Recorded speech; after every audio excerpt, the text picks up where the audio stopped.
Supreme court का कल एक फैसला जारी हुआ है जिसमें नून लीग के 3 उम्मीदवारों, 2 कौमी असम्बली के और 1 पंजाब असम्बली के, उनको दोबारा गिनती के नतीजे में जो फैसला लाहौर हाई कोर्ट ने दिया था उस फैसले को कलअदम करार दिया गया है और जो नून लीग के तीनों उम्मीदवार थे उनके हक में फैसला आया है।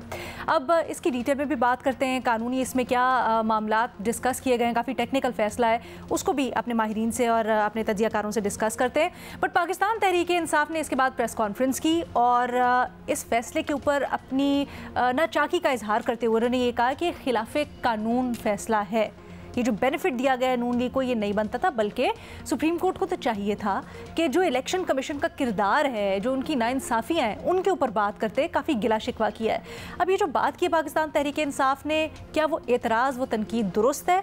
भट्टी साहब, एक दौर था मैडम शेख, आपको भी याद होगा, उमर अता बंदयाल साहब का दौर था, हम ख्याल जजेस और हम ख्याल बेंचेस का बड़ा चर्चा था और फिर जब वो दौर गुजरा तो वो सब कुछ खत्म हो गया। हालांकि अब भी हम ख्याल जजेस और हम ख्याल बेंचेस मौजूद हैं।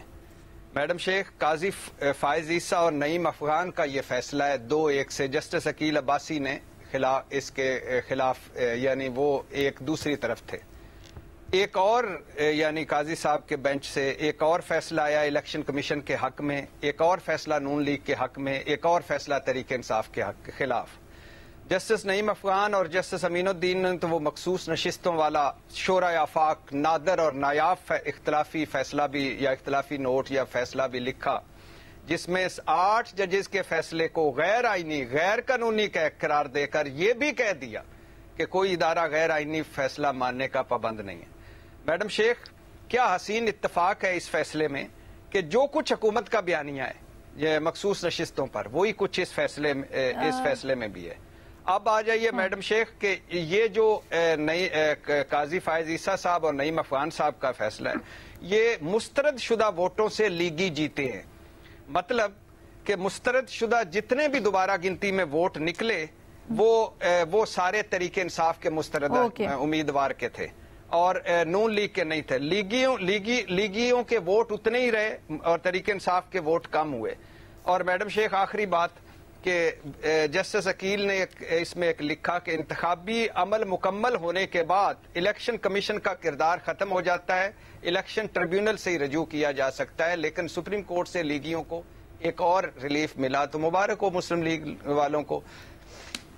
रीमा, ये टेक्निकल मामलात के ऊपर बताएं क्योंकि जुरिस्डिक्शन का बड़ा इसमें हवाला दिया गया है। तो लाहौर हाई कोर्ट का जो फैसला था, क्या लाहौर हाई कोर्ट को इख्तियार नहीं था कि वो ये मामला सुनती, पाकिस्तान तहरीक इंसाफ की दरख्वास्त एंटरटेन करती? सुप्रीम कोर्ट ने किस बुनियाद पर ये कलअदम किया? अलीना, ये एक बहुत प्रॉब्लमेटिक सिचुएशन है जिसमें हम हैं, क्योंकि हम पहले से हमने फैसला कर लिया होता है कि हम किस तरह का आउटकम चाहते हैं।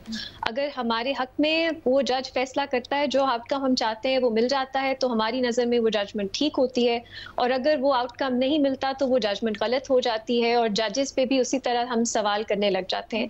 पहले ये पॉलिटिकल पार्टीज तक महदूद था, लेकिन अब ये हर जगह है। तो किसी भी जजमेंट का कानूनी तौर पे एनालिसिस करना, उस पे असेसमेंट देना बहुत मुश्किल हो गया है आजकल की सिचुएशन में। हर चीज को इस लेंस से देखा जाता है कि कोई एक्सटेंशन चाहता है, कौन नहीं चाहता, कौन एक्सटेंशन देना चाहता है, कौन उसमें जो है उसको रोक के रखा हुआ है किसी ने, बहुत ज्यादा है। एनीवेज, तो मुझे फील होता है कि क्या फायदा आप लंबी जजमेंट्स पढ़ें, आप प्रेसिडेंट्स में जाएं, जबकि आपको जिसने भी सुनना है उसने आपको रद्द कर देना है अगर उनके हक में आप बात नहीं कर रहे, और अगर उनके हक में करें तो वो आपको सेलिब्रेट करेंगे। एनीवे, ये एक मुश्किल, एक कॉम्प्लिकेटेड मामला है मेरी नजर में। मेरी इस पे कोई हतमी ओपिनियन नहीं है क्योंकि मैं इससे आई हैव टू से बहुत ज्यादा फेमिलियर नहीं हूँ। लेकिन बेसिक इशू ये है कि पिछले साल इलेक्शंस एक्ट में एक तरमीम की गई। पहले रिटर्निंग ऑफिसर्स के पास कुछ डिस्क्रेशन थी कि अगर उन्हें लगता था कि एक रिक्वेस्ट आई है, एप्लीकेशन आई है रिकाउंट की, वो अनरीजनेबल है,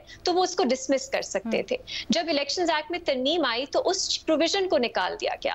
अब सवाल ये है कि क्या इसका मतलब है रिटर्निंग ऑफिसर्स के पास कोई डिस्क्रेशन नहीं है? अगर मार्जिन जो है वो 4000 या 8000 वोट्स का है जीतने और हारने वाली पार्टीज के बीच में, तो क्या रिकाउंट एक तरह से ऑटोमेटिक चीज है? सुप्रीम कोर्ट की जो मेजॉरिटी है उसका ये ओपिनियन है कि रिटर्निंग ऑफिसर के पास अब बिल्कुल डिस्क्रेशन नहीं रहती। अगर एप्लीकेशन है उन्होंने उसको सुनना है, और इन केसेस में ये हुआ कि रिटर्निंग ऑफिसर ऑफिसर्स ने मुख्तलिफ वजूहात की बुनियाद पे जो एप्लीकेशंस हैं उन्हें डिसमिस कर दिया। और उसमें एक वजह ये भी थी कि बाहर बहुत शोर है, मॉब है, पॉलिटिकल पार्टीज के कारकुनान हल्ला मचा रहे हैं। जी बिल्कुल। और उन्होंने ये भी कहा कि क्लैरिटी नहीं है कि क्या वो जो प्रोसीजर है जो रिटर्निंग ऑफिसर्स को फॉलो करना होता है जब उनको कोई ऐसी एप्लीकेशन मिले, क्या उन्होंने वो फुलफिल किया या नहीं किया।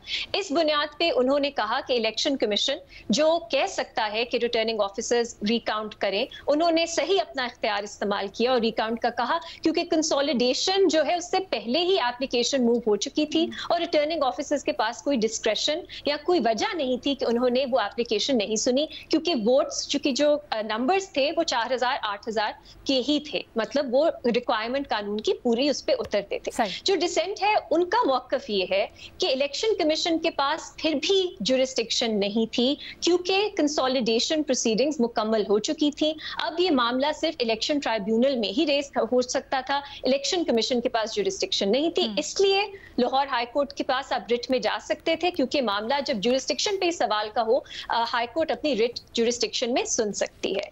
अभी भी आप इलेक्शन ट्राइब्यूनल के पास पीटीआई जा सकती है और कह सकती है कि रिकाउंट, अगर उनका एतराज ये है कि रिकाउंट गलत हुआ, झूठ पे मबनी था या कुछ फ्रॉड किया गया, तो वो अभी भी इलेक्शन कमीशन पे ये रेज कर सकती है। अगेन मुझे नहीं मालूम, जैसे आपको ये इतना आसान मेरे लिए लीगल सवाल नहीं है किसका मैं फौरन जवाब दे सकूं, मुझे इस पे मजीद सोचने की जरूरत है, प्रेसिडेंट देखने की जरूरत है। लेकिन ये दिलचस्प चीज है कि पिछले साल एक अमेंडमेंट हुई जिसमें बज़ाहिर तो ऐसा लगता है कि रिटर्निंग ऑफिसर्स की डिस्क्रेशन अगर बिल्कुल खत्म नहीं कर दी तो काफी हद तक उसको कम जरूर किया गया है। तो ये एक सोचने की बात है अगेन, लेकिन मेरे लिए क्लियर कट ऐसी चीज नहीं है कि मैं मेजॉरिटी को कंडेम करूं और मैं डिसेंट को सेलिब्रेट करूं या वाइस वर्सा। तो दोनों जगह मुझे तो दलाइल नजर आते हैं, लेकिन ऑब्वियसली इस वक्त जो कॉन्टेक्स्ट है वो डोमिनेट करता है।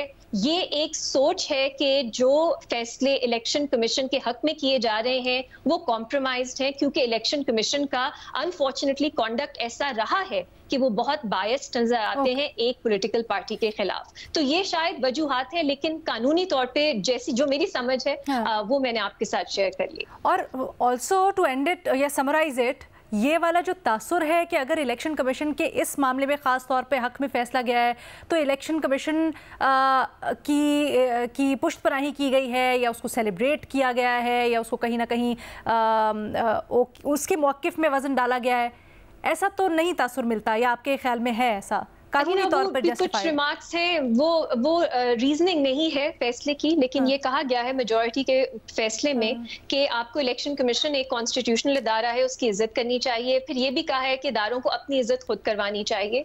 सो ये शायद ये रिमार्क्स है, लेकिन फैसला इस पे मबनी नहीं है, फैसले की बुनियाद कुछ और है। एक छोटी सी बात मैं कहूंगी, देखिए जब भी हम किसी कानून को इंटरप्रेट करते हैं, जरूरी नहीं है इलेक्शन कमीशन वैसा ही हो जैसा आज है।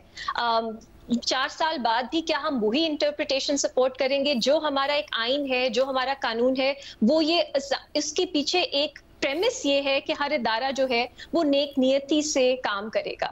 सो अगर आप इंटरप्रिटेशन उसकी सिर्फ कॉन्टेक्स्ट के लिहाज से, क्योंकि ये इलेक्शन कमीशन आपको नहीं पसंद, आप उस तरह चाहेंगे तो फिर एक इम्बैलेंस क्रिएट हो जाएगा हमारे पूरे सिस्टम में। सो पॉलिटिक्स और लॉ का ताल्लुक है, लेकिन कुछ चीजों में शायद उनको एक अलग अलग रखना चाहिए, तरह से भी अलग अलग भी रखना चाहिए। ठीक है।